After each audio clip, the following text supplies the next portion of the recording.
ಕಾರ್ಯಕ್ರಮದಲ್ಲಿ ಕೂತಾಗ ಆ ವೇಗದಲ್ಲಿ ಬಂದ ಮಾತುಗಳ ಆಳ ಮತ್ತು ಅಗಲ ಮತ್ತು ಅದರ ಪ್ರಖರತೆ ಅವ್ರಿಗೆ ಅರ್ಥವಾಗದೇ ಇರಬಹುದು. ಆರ್ ಶಿವರಾಜ್ ಕುಮಾರ್ ಸಭಾ ಮರ್ಯಾದೆಯನ್ನು ಕಾಪಾಡಿಕೊಳ್ಳೋದಕ್ಕೆ ನಗುಮುಖದಲ್ಲಿ ಹಿಂಗೆ ಅನ್ಕೊಂಡು ಕೂತಿರ್ಬೋದು. I accept it. ಬಟ್ ಎಲ್ಲೋ ನೋಡ್ತಾ ಇದ್ದೆ ಶಿವರಾಜ್ ಕುಮಾರ್, ಇದೇನು ದೊಡ್ಡದಾಗಿ ಎಳಿಬೇಡಿ. Who are you to tell me ಎಳಿಬೇಡಿ ಅಂತ? ನೀವೇನ್ ಸರ್ ಭಕ್ತ ಪ್ರಹ್ಲಾದ್ ಅಂತಾರೆ ಇದ್ರಿ ಇದಕ್ಕಿದಂಗೆ ಹಿರಣ್ಯಕಶಿಪ ಆಗ್ಬಿಟ್ಟೆ. You own me in you are my ಮಾಲೀಕನ. ನಿಮಗೆ ಕಮಲಾ ಹಾಸನ್ ಬಗ್ಗೆ ಪ್ರೀತಿ ಮತ್ತು ಧರ್ಮ ಸಂಕಟ ಇದ್ರೆ ಅದು ನಿಮ್ಮ ಮನೆ ಒಳಗಡೆ ಇಟ್ಕೊಳ್ಳಿ. ರಾಜ್ಯದ ಭಾಷೆ ಮತ್ತು ಇದರ ವಿಚಾರದಲ್ಲಿ ಬಂದಾಗ ನಾವು ತೀರ್ಮಾನ ಮಾಡ್ತೀವಿ ಎಲ್ಲಿ ಎಳಿಬೇಕು ಎಲ್ಲಿ ಎಳಿಬಾರ್ದು ಅನ್ನೋದನ್ನ. ನೀವಲ್ಲ ಅದನ್ನ ತೀರ್ಮಾನ ಮಾಡೋದು. ನೀವು ಹೇಳಿದ ತಕ್ಷಣ ಡಾನ್ಸ್ ಮಾಡೋಕೆ ಇಲ್ಲಿ ಬೊಂಬೆಗಳಲ್ಲ ನಾವು. ನಿಮಗಿರೋ ದಾರಿ ಒಂದೇ, ಸುಮ್ಮನೆ ಎಳಿಬೇಡಿ. ಕನ್ನಡಕ್ಕೆ ಎಂದು ಆಗಬೇಕು ಅಂದು ಆಗಬೇಕು ಈ ಭಾಷಣ ಎಲ್ಲ ನಿಲ್ಲಿಸ್ಕೊಳ್ಳಿ. ಈ ತರ ಕಣ್ಣೀರ್ ಕತೆ ಸಾಹೇಬ್ರು ಬೇಜಾನ್ ಕೇಳೋರೆ. ಬಾ ಆಗಬೇಕಾಗಿದ್ದು ಇಷ್ಟೇ ಶಿವರಾಜ್ ಕುಮಾರ್ ಕಡೆಯಿಂದ. ಹೌದು, ನಾನು ಅಲ್ಲಿದ್ದೆ. ಕಮಲಾ ಹಾಸನ್ ಆಡಿರುವ ಮಾತುಗಳು ಸರಿ ಇಲ್ಲ, ಇಷ್ಟೇ ಪದ ಬೇಕಾಗಿರೋದು.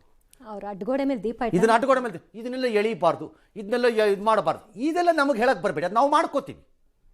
ನಿಮ್ಮ ಕೆಲಸ ನೀವು ಮಾಡಿ, ನಮ್ಮ ಕೆಲಸ ನಾವು ಮಾಡ್ಕೋತೀವಿ.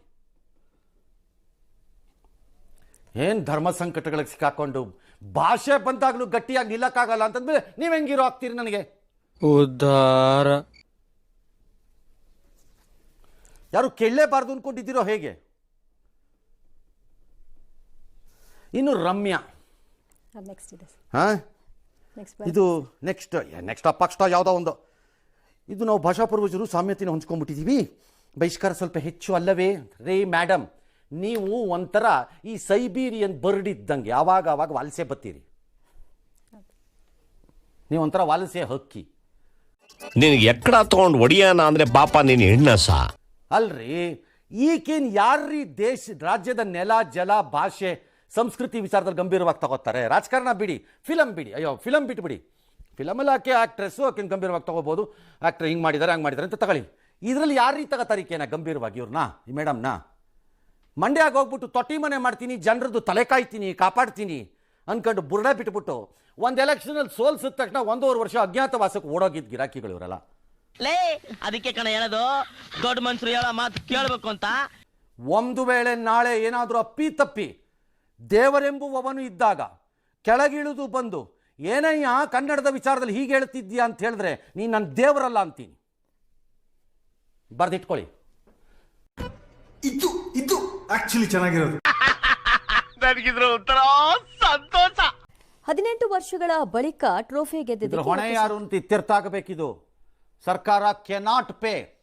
ಅವ್ರ ಮನೆಗೆ ಏನಾದ್ರು ಒಂದು ರೂಪದಲ್ಲಿ ಪರಿಹಾರ ಹೋಗಲೇಬೇಕು, ಅದು ಬೇರೆ ವಿಚಾರ. ಅದರ ಜವಾಬ್ದಾರಿ ಯಾರು ಇತ್ಯರ್ಥ ಆಗಬೇಕು. Why is chief minister deciding? Then you are the organiser. ಹಾಗಿದ್ರೆ you are the culprit, you are the murderer. ಹಂಗಾರೆ if you pay the compensation you are the murderer.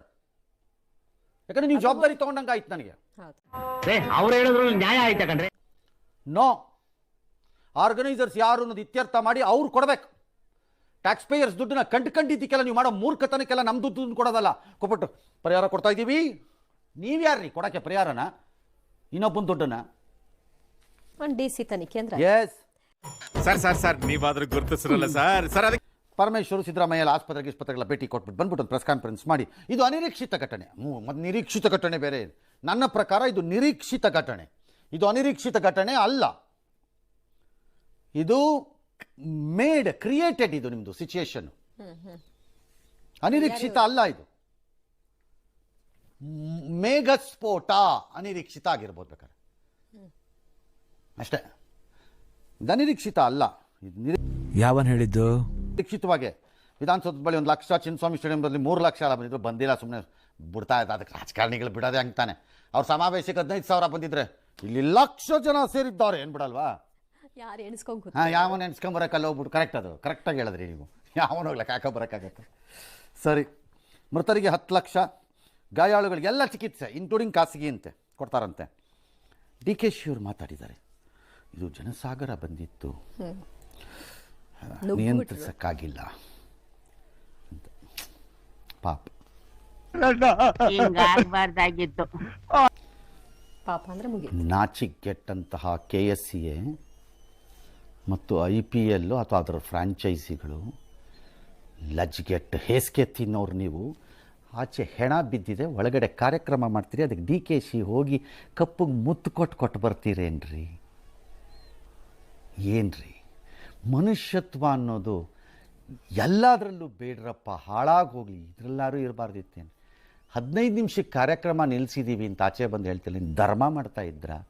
ಒಳಗಡೆಗೆ ಹೋಗ್ತಾ ಆ್ಯಸ್ ಎ DCM ನಿಮ್ಗೆ ಅರಿವಿರಲಿಲ್ಲ ಆಚೆ 11 ಹೆಣ ಬಿದ್ದಿದೆ ಅಥವಾ 6 ಹೆಣ ಬಿದ್ದಿದೆ ಅನ್ನೋದು? ಇಂಥ ಘಟನೆ ತುಂಬಾ ಕಡೆ ನಡೆಯುತ್ತಲ್ಲ ಸರ್. ನಿಮ್ಮನ್ನೆಲ್ಲ ನಾವು ಏನಂತ ಕರಿಬೇಕ್ರಪ್ಪ ಇನ್ನು? ಈ ಬಡತವಿಂದ ದೇಶ ಉದ್ಧಾರ ಆಯ್ತದ? ನನಗಿದ್ರ ಉತ್ತರ ಸಂತೋಷ. ಖಾವುಂಗ ನಾ ಖಾನೆ ದೂಂಗ. ನಿಜವಾಗ್ಲೂ ನಾನು ದಿಲ್ಲಿನ ಕಾನ್ಸಂಟ್ರೇಟ್ ಮಾಡ್ಕೊಂಡು ಕೇಳ್ತಾ ಇದ್ದೀನಿ, ನರೇಂದ್ರ ಮೋದಿ ಮತ್ತು ಅವರ ಸಚಿವ ಸಂಪುಟನ ಕಾನ್ಸಂಟ್ರೇಟ್ ಮಾಡ್ಕೊಂಡು ಕೇಳ್ತಾ ಇದ್ದೀನಿ. ಕರಪ್ಷನ್ ಇಲ್ವಾ? ತೆಗೆದು ಹಾಕಿದಾರ? ಎಕ್ಸಾಂಪಲ್ ಸಮೇತ. ಈಗ ನರೇಂದ್ರ ಮೋದಿಜಿಯವರ 20 ವರ್ಷಗಳ ಕಾರ್ಯಕಾಲದಲ್ಲಿ 2001ರಿಂದ ಇವತ್ತವರೆಗೂ ಕೂಡ 2001 ಅಕ್ಟೋಬರ್ 7ನೇ ತಾರೀಕು ಅವರು ಮುಖ್ಯಮಂತ್ರಿ ಆಗಿದ್ದು, ಅಲ್ಲಿಂದ ಇವತ್ತರು ಟಿಲ್ ಡೇಟ್ವರೆಗೂ ಅವರು ಮುಖ್ಯಮಂತ್ರಿಯಾಗಿ ಪ್ರಧಾನಿಯಾಗಿ ಒಂದೇ ಒಂದು ಆರೋಪ, ಆಧಾರ ಸಹಿತವಾದ ಆರೋಪ ಯಾವ್ದಾರು ಇದ್ರೂ ತೋರಿಸ್ಬಿಡಿ. ಇಲ್ಲ, ಚಾನ್ಸೇ ಇಲ್ಲ, ನೋ ವೇ. ಇಲ್ಲ ಅಂತಂದ್ರೆ ಕರಪ್ಷನು ಇಲ್ಲ ಅಂತ ಅರ್ಥ. ಇದ್ದಿದ್ರೆ ಎಲ್ಲರೂ ನೋಡಿ ಅಂತ ತಿಳ್ಕೊಳ್ಳಿ, ಈ ಕಾಂಟ್ರಾಕ್ಟರ್ಸ್ ಇರ್ಬೋದು, ಕಮಿಷನ್ ಕೊಡೋವಂಥವ್ರು ಇರ್ಬೋದು, ದಲ್ಲಾಳಿಗಳಿರ್ಬೋದು, ಅವ್ರು ಯಾರು 2014 ನಂತರ ಹುಟ್ಟಿದವರಲ್ಲ, ಅವರು ಅಲ್ಲಿಂದ ಬಂದಿರೋರು. ಕಾಂಗ್ರೆಸ್ಸು ಎಲ್ಲ ಜನತಾ ಪರಿವಾರ ಇರೋ ಕಾಲದಲ್ಲೇ ಅವ್ರಿಗೆ ಕೊಡ್ತಾ ಇದ್ದವ್ರ ಕೈಲಿ ಇವರು ತಗೊಂಡಿದ್ದಿದ್ರೆ ಅವ್ರು ಬಾಯಿ ಬಿಡದಲ್ಲೇ ಇರ್ತಿದ್ರ. ಅದೇನ್ ಮಾತಂತ ಹೇಳಿದ್ರಿ ಸರ್ ನೀವು? Really hats off sir, hats off. ಹಾಗಾಗಿ ಇವರು ತಿನ್ನೋಕ್ಕೂ ಬಿಡಲ್ಲ ಅನ್ನೋದು ಸತ್ಯ ಆಗಿರೋದಕ್ಕೆ ಇವತ್ತವರೆಗೂ ಕೂಡ ಮೋದಿಜಿಯವರ ಕ್ಯಾಬಿನೆಟ್ನಲ್ಲಿರುವಂಥ ಒಬ್ಬ ಮಂತ್ರಿನೂ ಕೂಡ ಇವತ್ತು ಒಂದೇ ಒಂದು ಕರಪ್ಷನ್ ಸ್ಕ್ಯಾಮ್ನಲ್ಲಿ ಇಲ್ಲ. ಯಾಕೆಂತಂದರೆ ಕರಪ್ಷನ್ನೇ ಮಾಡ್ಲಿಕ್ಕೆ ಮೋದಿಯವರು ಬಿಟ್ಟಿರ್ತಾನೆ. ಯಾಕೆ ತಿನ್ನಬೇಕು ಅಂತ ಯಾರಿಗಾರು ಅನಿಸಿದ್ರು ಕೂಡ ಮೋದಿಯವರು ಆ ಥರ ಅಷ್ಟು ಪರ್ಫೆಕ್ಟ್ ಇದ್ದಾರೆ. ಪ್ರತಿ ಒಬ್ಬರ ಮೇಲೂ ಕೂಡ ಅವ್ರು ವಿಜಿಲೆಂಟ್ ಆಗಿರ್ತಾರೆ. ಅದ್ರ ಜೊತೆಗೆ ಮೋದಿಜಿಯವ್ರ ಕೆಳಗಡೆ ಅದು ವಿಜಿಲೆಂಟಾ ಡಿಕ್ಟೇಟರ್ಶಿಪ್? ಇಲ್ಲಿ ಹೆಡ್ ಮಾಸ್ಟರ್ ನಿಂತ್ಕೊಂಡಂಗೆ ನಿಂತ್ಕೊತಾರ್ರಿ ಮಿನಿಸ್ಟರ್ ಎದುರುಗಡೆ. ಹಿಂಗೆ ತೇಜಸ್ವಿ ಲೋಕ ಹೈ ಹಮಾರೆ ಪಾಸ್. ನಾನು ನೋಡಿದ್ದೀನಿ ಆ ಫೋಟೋಗಳನ್ನು, ಕೂತ್ಕೊಂಡಿರ್ತಾರೆ ಮೋದಿ. ಅದು ನೀವು ಇಂದಿರಾ ಗಾಂಧಿ ಅವ್ರ ಫೋಟೋದನ್ನು ನೋಡ್ಬಿಟ್ಟು ಕೆಲವೊಂದ್ಸರಿ ಇಂದಿರಾ ಗಾಂಧಿ ಒಂದುಂಟಲ್ಲ, ಹಿಂದೆ ಬೆನ್ ಗುರಿಯನ್ ಇರಬೇಕಾದ್ರೆ ಆವಾಗ ಗೋಲ್ಡಾ ಮಯರ್ ಅಂತ ಹೇಳ್ಬಿಟ್ಟು ಕೊನೆಗೆ she went on to become the prime minister of Israel. ಆಗ ಗೋಲ್ಡಾ ಮಯರ್ ಬಗ್ಗೆ ಬೆನ್ ಗುರಿಯನ್ ಒಂದು ಮಾತಾಡ್ತಾರೆ, she is the only man in my cabinet ಅಂತ ಹೇಳಿ. ಹಾಗೆ ಇಂದಿರಾ ಗಾಂಧಿ ಅವ್ರ ಬಗ್ಗೆನೂ ಕೂಡ ಏನು ಅವಾಗಲೂ ಒಂದು ಮಾತಿತ್ತು ಏನದು, ಇಂದಿರಾ ಗಾಂಧಿ ಅವ್ರು ಕೂತ್ಕೊಂಡಿದ್ರೆ ಎಲ್ಲ ಕ್ಯಾಬಿನೆಟ್ ಮಂತ್ರಿಗಳೆಲ್ಲ ನಿಂತ್ಕೊಂಡಿರ್ತಾರೆ. ಆದರೆ ಮೋದಿಜಿಯವ್ರದ್ದು ಹಾಗಲ್ಲ. ನೀವು ಬೇಕಾದ್ರೆ ಮೋದಿಜಿಯವ್ರನ್ನ ಸ್ಟೇಜಲ್ಲಿ ಕೂತ್ಕೊಂಡಿರಾಗ ಅವ್ರ ಹಿಂದ್ಗಡೆ ಕೂತ್ಕೊಂಡ್ರೆ ಅವರ ಸ್ಪೀಚ್ ಕೂಡ ಈ ರೀತಿ ಕಾಲ ಮೇಲೆ ಕಾಲು ಹಾಕೊಂಡು ಕೂತಿರೋದು ನೀವು ನೋಡ್ಬೋದು. ಆಯಿತು, ಆಮೇಲೆ ಆಯಿತಾ? ಮೋದಿಜಿಯವರು ಡಿಕ್ಟೇಟರ್ ಅಲ್ಲ. ಆದರೆ ಮೋದಿಜಿ ಹೇಗೆ ಅಂತಂದರೆ ಮನೆಯಲ್ಲಿ ಯಾರ್ದಾರೊಬ್ರದ್ದು ಹಿರಿಯರ ಹೆದರಿಕೆ ಇರಬೇಕು, ಕೊನೆಗೆ ಅಪ್ಪ ಅದನ್ನು ಮಕ್ಕಳನ್ನ ಸರಿಯಾಗಿ ನೋಡ್ಕೋಬೇಕು, ಸರಿದಾರಲ್ಲಿ ನಡೆಸಬೇಕು ಅಂತ ಹೇಳ್ತಾನಲ್ಲ, ಆ ಭಯನ ಎಲ್ಲರ ಹತ್ರ ಇಟ್ಟಿದ್ದಾರೆ. ಆ ಭಯ ಬೇಕು. ಆ ಭಯ ಇಲ್ಲ ಅಂತಂದರೆ